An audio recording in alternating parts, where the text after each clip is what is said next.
Coaches, players, just wanted to take a minute and talk a little bit about pregame, what you guys do in your pregame warm-ups. Here's kind of my thoughts on this. How do you as a coach or player approach pregame warm-ups? Do you have a plan? Do you have a philosophy? What's the purpose of your pregame warm-ups?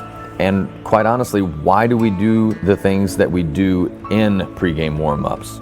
I have to say that this is an area where I see so much room and opportunity to get some work done, and in all honesty, even improve to a degree by implementing what I'm gonna call a game-like pregame approach. The biggest issue I see is the lost opportunity to work on things that players are going to see and have to execute in games. I mean, isn't the purpose of pregame to get ready to compete and execute in the actual game?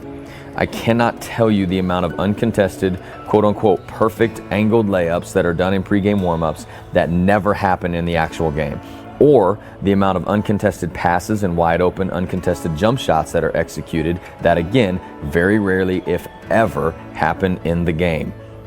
Here's where, in my opinion, myself included when I was coaching, lies the major issue.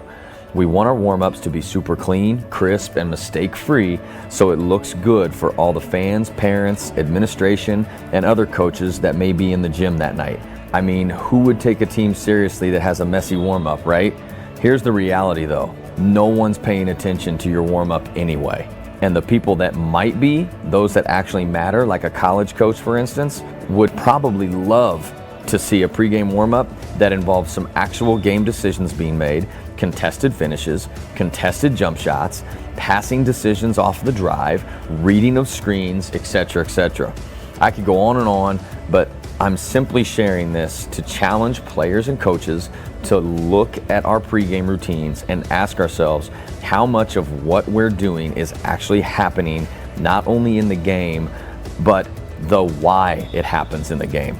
There's an opportunity to get in roughly 6.5 hours of skill work throughout the season in just pregame if you add up all the time. I think if we're honest with ourselves, we can find so many ways to better prepare for the actual game as well as even improve on skills that happen the most. Would love to answer any questions that you guys may have on this topic or even provide some ideas for those interested in giving this idea of a game-like pregame a chance to be a difference maker for your program.